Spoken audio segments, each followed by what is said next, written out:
The morning air in Vienna felt different that day. Inside the grand concert hall of the famous music school, people were slowly finding their seats. The red velvet chairs faced a beautiful black piano that sat alone on the wooden stage. Sunlight streamed through tall windows, making dust particles dance in the air like tiny dancers. Helen Rodriguez had traveled a long way from her home in Boston. She was a music teacher with over 20 years of experience. Her gray hair was pulled back neatly, and she wore her favorite dark blue blazer. She had taught hundreds of students over the years. Some were good, some were great, but most were just ordinary kids trying their best. This trip to Austria was supposed to be special. Helen was part of a teacher exchange program. She had come to learn new methods and see how European schools taught music. But honestly, she was getting tired of all these so-called young talents that everyone kept talking about. In her experience, real talent was rare. Very rare. Helen sat in the third row right in the center. She had a good view of everything. Next to her sat Robert Chen, another American teacher from California. He seemed excited about the morning's performance. Helen wasn't so sure. She had seen too many disappointments over the years. "I heard this kid is supposed to be something special," Robert whispered to her as more people entered the hall. Helen just nodded politely. She had heard this story before. Every year there was always some new wonder child that everyone was talking about. Most of the time, these kids could play notes correctly, but they lacked soul. They lacked the deep understanding that real music required. The hall was filling up now. There were other teachers, some music students, and a few local music lovers. Helen noticed that many people seemed genuinely excited. She could hear whispers in different languages: German, English, and something that sounded like Chinese. The energy in the room was building, but Helen remained skeptical. At exactly 10 in the morning, a side door opened. A small figure walked onto the stage. Helen had to lean forward to see properly. It was a young boy, probably no more than 12 years old. He was Asian, with neat black hair and serious dark eyes. His formal black suit looked slightly too big for his thin frame. The pants were a bit too long, and the jacket sleeves covered most of his hands. Helen frowned. This was the performer everyone was excited about? He looked so young, so inexperienced. She had seen countless young students over the years, and this boy didn't look any different. If anything, he looked more nervous than most. The boy walked slowly toward the piano bench. His shoes made soft sounds on the wooden floor. Helen noticed they were old shoes, well worn and probably not very expensive. Everything about this kid screamed amateur to her trained eye. She wondered why the school had chosen to showcase such an obviously inexperienced performer. "He looks so young," Robert whispered again. Helen nodded, but not in a good way. In her mind, young meant inexperienced. Young meant lacking the years of practice needed for real mastery. She had seen too many parents push their children into music too early, creating stressed kids who could play notes but couldn't make real music. The boy reached the piano bench and adjusted its height. He sat down carefully and placed his hands on his knees for a moment. Helen could see his chest rising and falling as he took deep breaths. Classic signs of nervousness, she thought. This was going to be painful to watch. "I hope he doesn't freeze up there," someone behind Helen whispered. Helen almost rolled her eyes. She was already planning how she would politely excuse herself if the performance became too uncomfortable to watch. She had better things to do with her time in Vienna than sit through an amateur recital. The boy placed his fingers on the keys and played a few warm-up scales. Helen listened carefully. The notes were clean enough, she had to admit, but there was nothing special about them. Any decent student could play scales like that. She checked her watch and wondered how long this would take. As the boy continued his warm-up, Helen found herself studying his posture. His back was straight, but his shoulders seemed a bit tense. His hand position was mostly correct, though she noticed some small details that weren't quite right by traditional standards. Her teacher's eye automatically began cataloging the technical issues she was seeing. "Look at his hand position," she whispered to Robert, not bothering to keep her voice particularly low. "And his shoulders are too tight. Someone should have worked on his posture before putting him on a stage like this." A few people nearby heard her comment and turned to look. Helen didn't notice or didn't care. She had been teaching for too long to pretend that poor technique was acceptable, especially in a setting like this. The boy finished his warm-up and sat quietly for a moment. The hall grew silent as everyone waited for him to begin. Helen shifted in her seat, already feeling a bit restless. She was used to student recitals, but those were usually in smaller rooms with lower expectations. This grand hall seemed way too big for what was obviously going to be a simple student performance. She looked around the room and noticed how many people seemed genuinely eager to hear this boy play. It made her feel even more skeptical. Were these people really such poor judges of talent, or had they simply never heard truly professional music before? Helen had heard the world's best pianists perform. She had attended concerts at Boston Symphony Hall, Carnegie Hall in New York, and other prestigious venues. She knew what real musical talent sounded like, and everything she was seeing on this stage suggested that she was about to hear something far less impressive. The boy looked out at the audience for just a moment. His eyes were serious but calm. Helen noticed that he didn't seem to be looking for approval or encouragement. He just seemed to be acknowledging that people were there. Then he turned his attention back to the piano keys. Helen sighed quietly and settled back in her chair. She figured she could endure 15 or 20 minutes of amateur playing. After all, she was a guest here, and it would be rude to leave immediately. But she was already thinking about what she would do for lunch afterward, and whether the afternoon workshop would be more worthwhile than this morning's performance. The boy placed his hands on the keys one final time before beginning. Helen glanced at her program to see what piece he would be playing. When she saw the title, she almost groaned out loud. It was one of the most challenging pieces in the classical piano repertoire. Either this boy had no idea what he was attempting, or someone had made a serious mistake in the program. This was going to be even more painful than she had expected. The first notes filled the air like drops of water falling into a still pond. Helen recognized the piece immediately. It was Chopin's Ballad No. 1 in G minor, one of the most demanding pieces any pianist could attempt. She had heard it butchered by countless students over the years, and she braced herself for another painful experience. The boy's fingers moved across the keys with what seemed like basic competence. Helen listened with the critical ear she had developed over 2 decades of teaching. The tempo was acceptable, she had to admit, but there was nothing remarkable about it. Any decent music student could start this piece without embarrassing themselves. The real test would come later, when the technical demands increased. Helen crossed her arms and leaned back in her chair. She glanced around the room and noticed that other audience members seemed surprisingly focused. A woman in the front row was leaning forward, her eyes closed as if she was absorbing every note. An elderly gentleman nearby had a slight smile on his face. Helen wondered what they were hearing that she wasn't.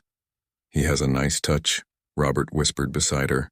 Helen gave a small nod, but inside she was thinking that nice wasn't nearly enough for a performance in a hall like this. She had taught students with nice touches before. They were pleasant to listen to in small practice rooms, but they lacked the power and presence needed for serious performance. As the piece continued, Helen found herself automatically analyzing every aspect of the boy's playing. His finger technique was mostly clean, though she noticed a few small imperfections that a truly trained ear would catch. His pedaling was adequate but not sophisticated. She made mental notes about what she would tell him if he were her student. The boy's posture still bothered her. He sat a bit too straight, without the relaxed confidence that came with years of proper training. Helen had seen this before in students who had learned mostly on their own, or with inexperienced teachers. They could play the notes correctly, but they lacked the physical ease that separated good players from great ones. She looked at his hands again as they moved across the keyboard. They were small hands, as expected for someone his age, but they seemed to reach the keys without much strain. Helen had to give him credit for that. Many young students struggled with pieces that required large handspans, but technique alone wasn't enough to create real music. The audience around her seemed increasingly engaged. Helen noticed that conversations had completely stopped. Even the subtle sounds of people shifting in their seats had faded away. This surprised her. Usually during student performances, there was at least some restlessness from the audience. People checked their phones, whispered to each other, or showed other signs of polite boredom. But not today. Everyone seemed genuinely absorbed in what they were hearing. Helen wondered if she was missing something, or if these people simply weren't used to hearing quality performances. Maybe their standards were lower than hers. The boy reached the end of the opening section and moved into the more lyrical middle part of the piece. Helen knew this section well. It required not just technical skill but emotional maturity. Most young players could handle the notes, but they couldn't capture the deep feeling that made this piece special. She expected this would be where the boy's inexperience would really show. As the melody unfolded, Helen found herself listening more carefully despite her skepticism. The boy's interpretation was different from what she expected. Not bad exactly, but not what she would have taught. He took some liberties with the timing that seemed unusual for someone so young. Most students played exactly what was written, afraid to add their own interpretation. Helen frowned slightly. Was this boy actually trying to put his own spin on the piece? That took either confidence or foolishness, and she wasn't sure which one she was witnessing. In her experience, young students who tried to be too creative usually ended up making mistakes that showed their lack of understanding. She checked her watch again. About 5 minutes had passed, which meant there was still a lot more to go. This piece typically took around 9 or 10 minutes to perform completely. Helen settled in for what she assumed would be a long stretch of adequate but unremarkable playing. The woman in front of her was now completely still, her head tilted slightly as if she didn't want to miss a single note. Helen noticed that several other audience members had similar expressions of intense concentration. It was the kind of attention usually reserved for professional concerts, not student recitals. Maybe these people were just being polite, Helen thought. Europeans were often more formal about these things than Americans. They might feel obligated to pay close attention even if they weren't particularly impressed. That would explain the unusual quiet in the room. As the boy continued playing, Helen tried to identify specific problems she could point out later if anyone asked her opinion. His rhythm was mostly steady, though she detected slight variations that weren't marked in the score. His dynamics were present but not dramatic enough for her taste. Most importantly, she felt that his playing lacked the emotional depth that this piece demanded. Chopin had written this ballade during a difficult period of his life, and the music reflected complex feelings of longing, passion, and sadness. Helen had heard master pianists bring audiences to tears with their interpretation of this piece. She had felt those emotions herself when listening to truly great performances. But from this young boy, she heard mostly correct notes played with adequate technique. Pleasant, perhaps, but not moving. Not the kind of performance that justified the excited whispers she had heard before the concert began. Robert seemed to be enjoying the performance more than Helen was. He was nodding slightly with the music, and she could see that he was genuinely engaged. Helen wondered if her colleague was just being kind, or if his standards were different from hers. They had never discussed their teaching philosophies in detail. The boy's concentration was impressive, Helen had to admit. He hadn't looked up at the audience since he began playing, and he seemed completely absorbed in the music. This kind of focus was actually quite rare in young performers, who often seemed distracted by the presence of listeners. But focus alone wasn't enough to create great music. Helen found herself thinking about her own students back in Boston. She had several talented young pianists who were working on pieces much simpler than this Chopin ballade. She had always believed in building skills gradually, making sure students mastered easier pieces before attempting the great masterworks. Watching this boy tackle such a challenging piece at his age seemed premature to her. She wondered about his background and training. Where had he come from? Who was his teacher? The program notes had been minimal, giving only his name and age. Helen suspected that his training had been inconsistent, possibly with teachers who didn't understand proper pedagogical progression. As the middle section of the piece continued, Helen noticed that her initial assessment wasn't changing much. The boy was competent but not exceptional. She had heard hundreds of similar performances over the years. Students who could play the notes accurately, but couldn't bring the music to life in a meaningful way. The audience's continued attention puzzled her more than the performance itself. These people seemed genuinely captivated by what they were hearing. Helen began to wonder if she had become too critical over the years. Maybe her standards had become unreasonably high. Maybe she was expecting too much from a young performer. But then she reminded herself of the truly gifted students she had encountered over the years. The ones who could make an audience gasp with a single phrase, who could communicate deep emotions through their playing even at a young age. Those students were rare, but they did exist. And this boy, pleasant as his playing might be, was clearly not one of them. The piece was building toward its more challenging sections now. Helen prepared herself for what she expected would be the real test of this young pianist's abilities. Something was changing. Helen couldn't put her finger on it at first, but the music seemed different now. The boy had moved into the more complex sections of the ballade, and suddenly her critical ear was picking up nuances that hadn't been there before. Or maybe they had been there all along and she just hadn't been listening carefully enough. The way he shaped a particular phrase made her sit up a little straighter. It wasn't just technically correct anymore. There was something behind the notes. Something that spoke of understanding far beyond his apparent years.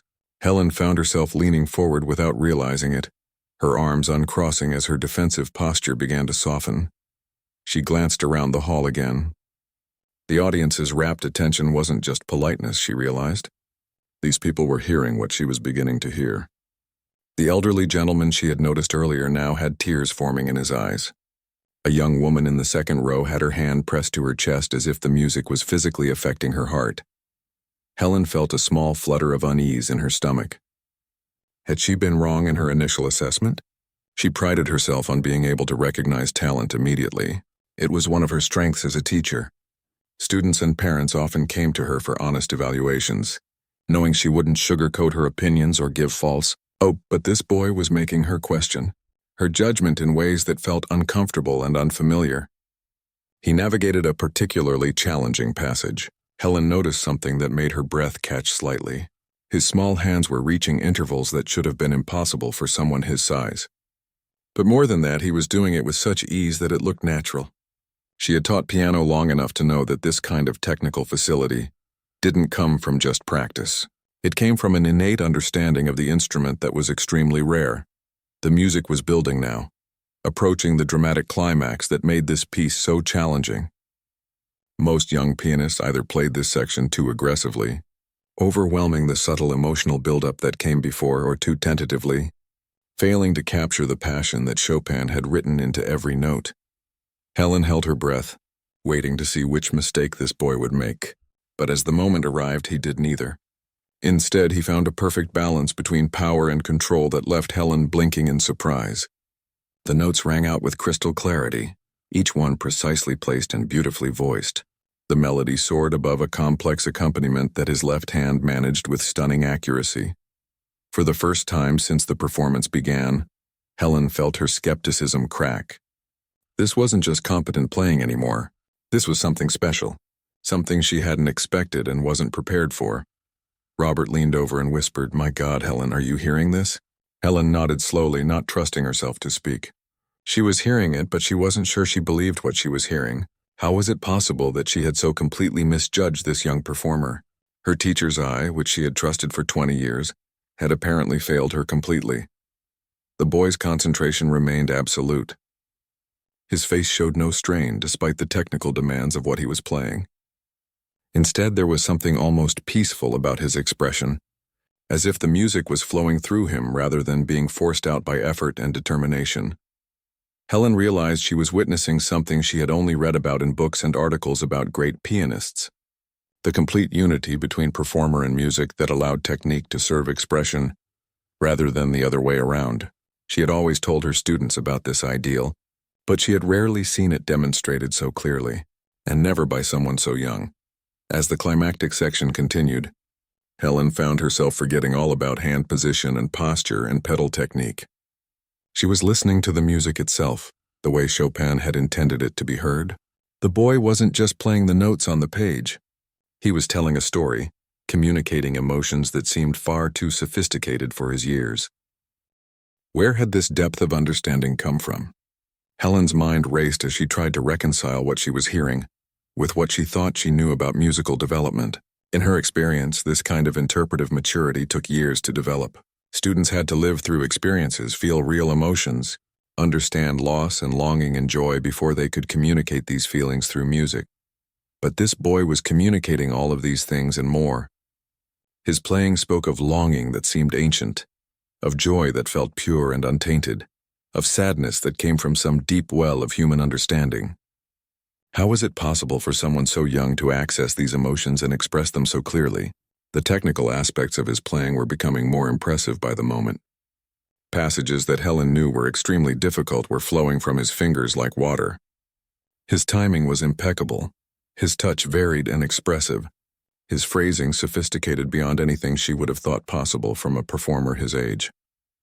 She found herself studying his face, looking for some sign of strain or concentration that would explain what she was witnessing, but his expression remained calm and focused, almost serene. It was as if playing music this complex was as natural to him as breathing. Helen felt a familiar tightness in her chest that she recognized as the feeling she got when she encountered something truly beautiful. It was the same sensation she had felt the first time she heard a master pianist perform, the same overwhelming sense of being in the presence of something greater than herself. But she had never expected to feel this way listening to a 12-year-old boy in an oversized suit. The audience around her was completely silent now, hanging on every note. Helen noticed that several people were leaning forward in their seats as if they were afraid they might miss something important. The atmosphere in the hall had become electric, charged with the kind of energy that only emerged when something truly special was happening. As the boy moved through another challenging section, Helen began to understand why the other teachers and music lovers in the audience had seemed so excited before the performance began. They hadn't been setting low expectations or being easily impressed. They had known something she hadn't known. They had recognized talent that she had dismissed. The realization was humbling in a way that made Helen's cheeks burn with embarrassment. How many times had she lectured her students about the importance of listening with an open mind? How often had she warned them against making quick judgments based on first impressions? And yet here she was, having done exactly that. She had looked at this young boy's appearance, his age, his nervous demeanor, and decided before he had played a single note that he wasn't worth her attention. She had been so confident in her ability to spot talent that she had stopped actually listening for it. The boy's left hand was now managing accompaniment patterns that required both strength and delicacy. Each note in the bass line was clear and purposeful, supporting the melody without overwhelming it. Helen knew from experience how difficult this balance was to achieve. She had worked with advanced students who struggled with simpler accompaniment patterns. As the music continued to unfold, Helen felt her understanding of what she was witnessing continue to shift. This wasn't just a talented young student having a good day. This was someone with the kind of natural musical ability that appeared maybe once in a generation, the kind of talent that professional musicians spent their entire careers hoping to encounter.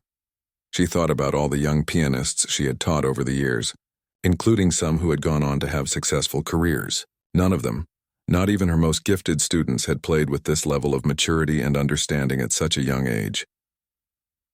The boy was approaching the final, most challenging section of the piece now. Helen knew that this was where many performers, even experienced ones, began to show signs of fatigue or tension. But this young pianist seemed to be gaining strength and confidence as he continued. The final section of the ballade arrived like a storm that had been building on the horizon for miles. Helen gripped the armrests of her chair as the boy launched into the most demanding passages of the entire piece. These were the moments that separated true artists from merely skilled players. These were the bars of music that could make or break a performance, that could expose every weakness in technique and understanding. But instead of the struggle Helen expected to witness, something magical happened. The boy's playing didn't just maintain its quality, it seemed to transcend everything that had come before. His fingers flew across the keys with impossible precision, creating cascades of notes that sparkled like diamonds in sunlight. Each phrase built upon the last, creating a musical architecture that was both complex and completely natural. Helen felt her mouth drop open slightly. She had heard professional pianists struggle with these exact passages. She had seen grown men with decades of training break into sweat while attempting what this young boy was making look effortless. Her hands, which had played piano for most of her life, began to tremble slightly as she realized the full scope of what she was witnessing. The technical demands of the piece were enormous.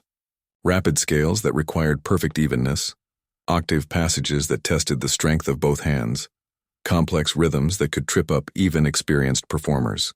But this boy was handling everything with a maturity that defied explanation. More than that, he was making it all serve the music rather than becoming an end in itself. Around her, the audience had become completely motionless. Helen noticed that people were barely breathing, as if any sound might break the spell that was being woven in the hall. The elderly gentleman she had observed earlier now had tears streaming down his face. A middle-aged woman in the front row was clutching her program so tightly that her knuckles had turned white. Helen felt her own eyes beginning to water. The emotion in the music was overwhelming, but it was more than that. She was experiencing a kind of professional shock that went to the core of everything she thought she knew about piano playing and musical development. This boy was rewriting her understanding of what was possible. As the piece moved through its final dramatic sequences, Helen found herself thinking about her own playing. She had been considered quite good in her younger years. Good enough to get into a respected music school, good enough to consider a performance career before she decided that teaching was her true calling. But listening to this young artist, she realized she had never played with this kind of authority, this kind of complete musical understanding. The boy's interpretation was becoming more personal with each passing moment. He wasn't just playing what Chopin had written, he was having a conversation with the composer across more than a century. Helen could hear questions and answers in the music, could sense a dialogue between the young performer and the long-dead master who had created this masterpiece. How was this possible? Helen's rational mind struggled to process what her ears were telling her. Musical maturity was supposed to come from life experience, from years of study and practice and gradual development.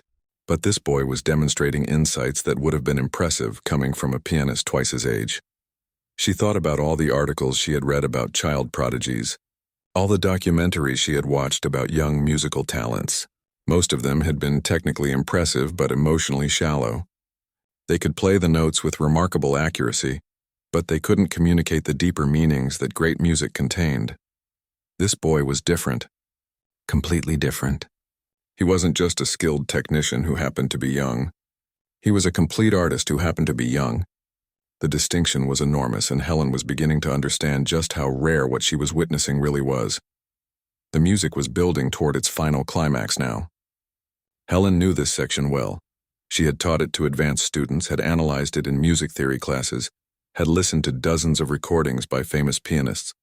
She knew every note, every harmony, every subtle detail that made this passage so challenging and so beautiful. But she had never heard it played like this. The boy's left hand was providing a foundation of sound that seemed to come from somewhere deep in the earth. The bass notes resonated through the hall with perfect clarity and weight, creating a harmonic foundation that supported everything happening in the upper registers. Meanwhile, his right hand was singing the melody with a tone that was both powerful and incredibly delicate. Helen found herself forgetting to breathe as the music reached its peak. The boy was playing with such intensity that she could feel the emotion radiating from the stage like heat from a fire, but his face remained calm and focused, as if he was channeling something much larger than himself. The technical challenges that had worried Helen were being handled with stunning ease. Rapid octave passages that required enormous strength were flowing from his small hands without any visible strain. Complex polyrhythms that confused many adult pianists were being executed with perfect clarity. Most amazingly, he was doing all of this while maintaining complete musical expression. Robert leaned over and whispered something to Helen, but she couldn't hear him over the music. She couldn't hear anything except the piano and her own rapidly beating heart. The sound seemed to be coming from everywhere at once, filling not just her ears but her entire body. She thought about her students back in Boston and wondered how she would ever explain this experience to them. How could she describe the feeling of hearing someone so young play with such wisdom and skill? How could she put into words the way this performance was challenging everything she thought she knew about musical development? The boy was approaching the very end of the piece now. Helen knew that these final measures were crucial.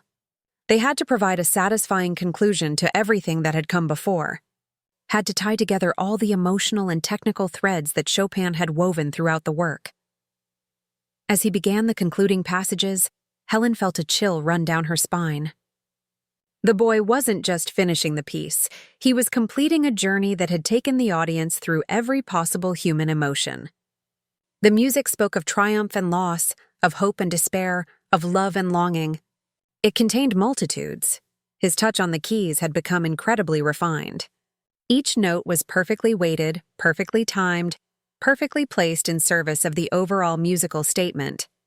Helen realized she was witnessing not just technical mastery, but artistic vision of the highest order. The final chord was approaching now. Helen held her breath, waiting to see how this extraordinary young artist would choose to end his performance. Would he make the ending dramatic and powerful, Or would he choose something more subtle and introspective? As the moment arrived, the boy played the final chord with perfect judgment. It was neither too loud nor too soft, neither too short nor too long. It was exactly what the music required. Nothing more and nothing less. The sound hung in the air for a moment that seemed to last forever. Then there was silence. Complete, absolute silence. Helen sat frozen in her chair, her mind struggling to process what she had just heard. In the space of less than 10 minutes, this young boy had completely shattered her preconceptions and forced her to reconsider everything she thought she knew about music and talent and the possibilities of human expression. The silence stretched on. Nobody moved. Nobody breathed. The entire hall seemed suspended in a moment of pure amazement. Helen realized that she was about to witness something she had never experienced before in all her years of attending concerts and recitals. The silence wasn't empty. It was full of recognition, of awe, of the kind of appreciation that could only come from having heard something truly extraordinary. The silence lasted exactly 3 heartbeats. Then the hall exploded. It started with the elderly gentleman in the 4th row, who leaped to his feet so suddenly that his program scattered to the floor. His hands came together in thunderous applause that seemed to wake the entire audience from their trance. Within seconds, every single person in the hall was standing, their hands creating a wall of sound that rivaled the piano performance itself. Helen found herself on her feet without remembering how she got there. Her hands were clapping so hard they stung, but she couldn't stop. Tears were streaming down her face, and she didn't care who saw them. In 20 years of teaching, in decades of attending concerts and recitals, she had never experienced anything like this moment. The applause grew louder instead of fading. People were shouting, "Bravo!" in multiple languages. The woman in the front row was sobbing openly while she clapped. Robert was shaking his head in amazement, his face showing the same shock that Helen felt. Even the ushers who had been standing quietly at the back of the hall were applauding with genuine enthusiasm. The young boy sat at the piano bench, looking slightly overwhelmed by the response. He had turned toward the audience, and Helen could see that his calm composure had finally cracked. His eyes were wide with surprise, and there was a small, uncertain smile on his face. He stood up slowly and gave a modest bow, which only made the audience clap even harder. Helen wiped her eyes with the back of her hand, but the tears kept coming. They weren't tears of sadness or frustration. They were tears of recognition, of witnessing something pure and beautiful and completely unexpected. She felt as if she had been struck by lightning, as if every assumption she had ever made about music and talent had been turned upside down in the space of 10 minutes. My God. "Helen!" Robert shouted over the applause. "Did you have any idea?" Helen shook her head, not trusting her voice to work properly. How could she explain that she had not only failed to recognize this boy's talent, but had actually dismissed him before he had played a single note? How could she admit that her expert judgment, the thing she prided herself on most, had been so completely wrong? The applause continued for what felt like hours, but was probably only a few minutes. The boy bowed again, deeper this time, and the audience responded with even more enthusiasm. Someone in the back of the hall whistled, and others joined in. Helen had been to professional concerts that hadn't received responses this enthusiastic. As the clapping finally began to die down, Helen noticed something that made her chest tighten with emotion. The boy's eyes were scanning the audience, and when they found Helen's face in the crowd, he smiled directly at her. It wasn't a triumphant smile or a knowing look. It was just a gentle, grateful expression that seemed to acknowledge her presence without any hint of judgment about her earlier skepticism. That small gesture broke something loose in Helen's heart. Here was this incredible young artist who had just delivered one of the most stunning performances she had ever heard, and he was being gracious to the very person who had doubted him most. The generosity of that moment overwhelmed her completely. People were starting to sit down now, but the energy in the hall remained electric. Helen heard conversations beginning all around her, people trying to process what they had just witnessed. She caught fragments of amazed comments in different languages. Words like incredible, unbelievable, and magnificent, floated through the air. Helen sank back into her seat, feeling emotionally drained but also strangely energized. She felt as if she had been given a gift, something precious and rare that would change her forever. But along with that gift came a heavy dose of humility that was difficult to swallow. How many times had she made quick judgments about students based on their appearance or age or background? How many talented young people had she underestimated because they didn't fit her preconceived notions of what musical ability should look like? The questions were painful to consider, but she couldn't push them away. The boy was leaving the stage now, walking with the same quiet dignity he had shown when he first appeared. Helen wanted to call out to him, to apologize for her earlier dismissiveness, to somehow make up for the thoughts she had harbored before his performance began. But he was already disappearing through the side door, followed by what appeared to be his teacher and several other adults. "I need to meet that kid," Robert said, his voice still full of amazement. "I need to know how he learned to play like that. Where did he come from? Who's been teaching him?" Helen nodded absently, but her mind was elsewhere. She was thinking about all the conversations she would have with her students when she returned to Boston. How could she tell them about this experience? How could she explain that real talent sometimes came in packages that looked completely ordinary from the outside? As people began filing out of the hall, Helen remained in her seat. She needed a few more minutes to process what had happened. The woman in the front row walked past her, still wiping tears from her eyes. The elderly gentleman gathered his scattered program, his hands shaking slightly with residual emotion. Helen thought about the music itself, about the way the boy had interpreted Chopin's ballade. She had heard professional recordings of this piece by some of the world's most famous pianists. She had studied it in detail, had analyzed its structure and harmonic progression and emotional content, but she had never heard it played with such complete understanding, such perfect balance between technical mastery and artistic expression. The boy had revealed things in the music that Helen hadn't even known were there, subtleties of phrasing and timing that brought out hidden meanings in the composition. He had made her hear familiar passages as if she were encountering them for the first time. Robert was gathering his things, but Helen could see that he was as reluctant to leave as she was. "That was life-changing," he said quietly. "I mean that literally. I don't think I'll ever listen to piano music the same way again." Helen understood exactly what he meant. She felt as if a door had been opened in her mind, revealing possibilities she hadn't known existed. But along with that revelation came an uncomfortable recognition of her own limitations and prejudices. As she finally stood to leave, Helen made herself a promise. She would never again let her first impressions cloud her judgment about a young musician's potential. She would listen with truly open ears, without assumptions based on age or appearance or any other superficial factors. More than that, she would carry the memory of this performance with her always. In moments when her students seemed to be struggling, when progress felt slow, when she was tempted to lower her expectations, she would remember this young boy and the way he had transformed a concert hall full of skeptics into believers. Walking toward the exit, Helen overheard fragments of conversation that confirmed her own experience. Other music teachers were expressing amazement. Professional musicians were shaking their heads in wonder, and regular music lovers were trying to find words to describe what they had just heard. Helen realized that everyone in that hall had been changed by the experience in some way. They had all witnessed something that would become a story they would tell for the rest of their lives. The day a young boy in an oversized suit had reminded them all why they loved music in the first place. As she stepped out into the Vienna sunshine, Helen felt both humbled and inspired. She had learned something important about herself and about the nature of true talent. It was a lesson she would never forget.